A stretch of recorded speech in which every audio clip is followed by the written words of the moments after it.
Mr. Liu, I have always wanted to open an online store of my own. But every time I open a search engine and see so much information, I feel confused. David, your confusion is shared by many people. Let's first look at a set of data. According to the White Paper on China's Commercial and Retail Industry in 2025, in the first half of 2025, China's total retail sales of consumer goods reached 5.3 trillion yuan, of which online retail sales were 2.8 trillion yuan, accounting for 52.8% of the total retail sales. Even from a global perspective, according to forecasts from world-renowned market research institutions, global retail e-commerce sales will reach $6.4 trillion in 2025, and e-commerce is expected to account for 20.5% of global retail sales. So, do you know what e-commerce is? Do you understand its characteristics? This will be the key content you need to master in this class. In addition, I also found that many people also want to engage in e-commerce. But there are many types of e-commerce models. If you don't fully understand the e-commerce classification, you can't correctly choose the right way to start a business. Therefore, we set this knowledge point as difficult content. I don't really understand the e-commerce classification, Mr. Liu. In this class, we will understand what e-commerce is step by step. Part 1. What is e-commerce? Think about our daily life.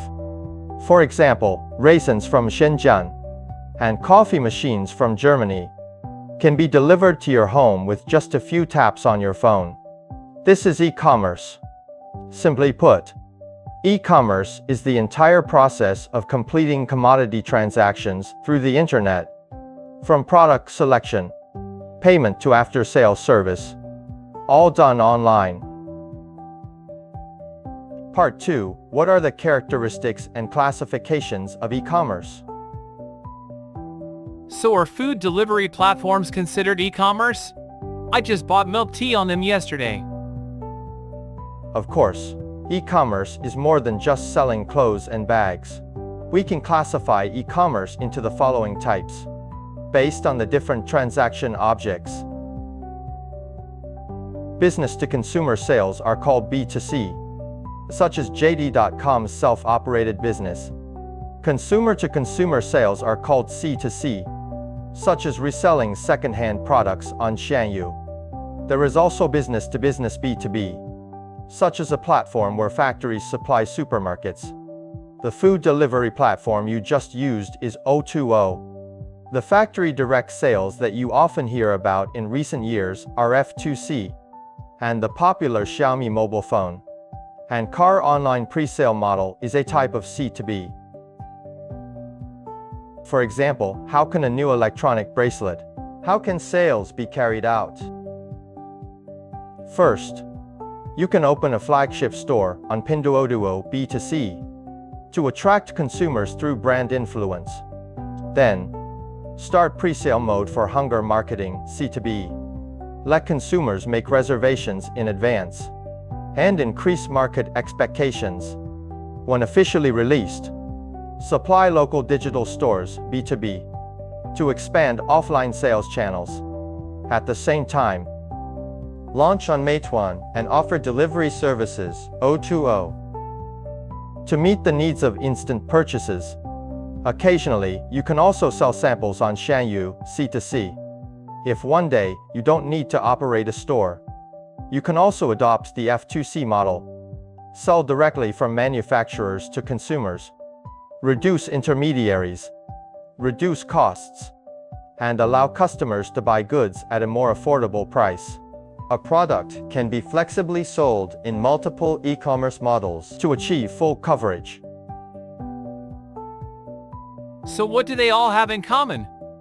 That's a good question. E-commerce has three core characteristics.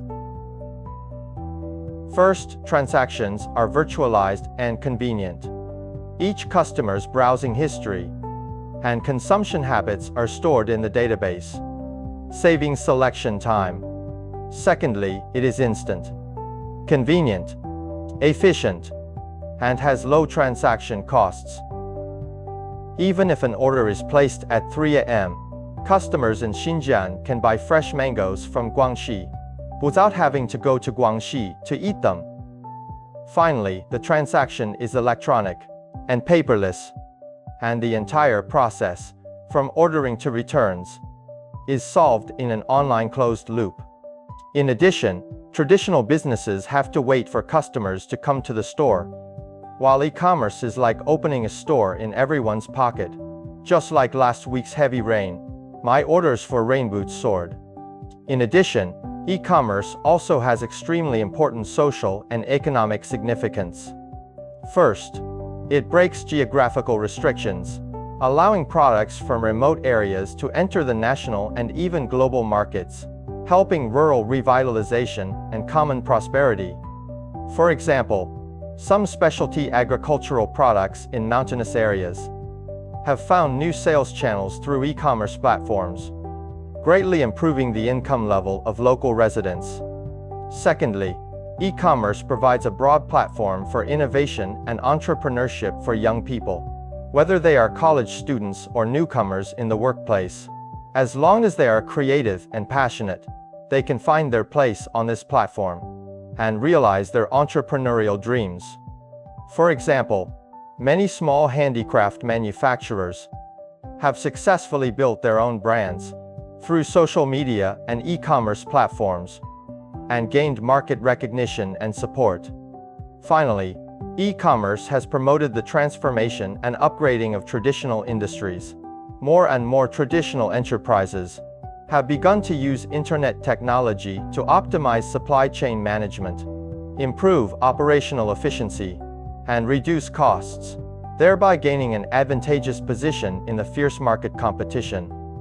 For example, some traditional clothing brands have not only expanded their sales scale, but also increased their brand influence through live streaming and other methods. So live streaming sales also counts as e-commerce, right? My mom watches it every day. Of course, that is an upgraded version of e-commerce.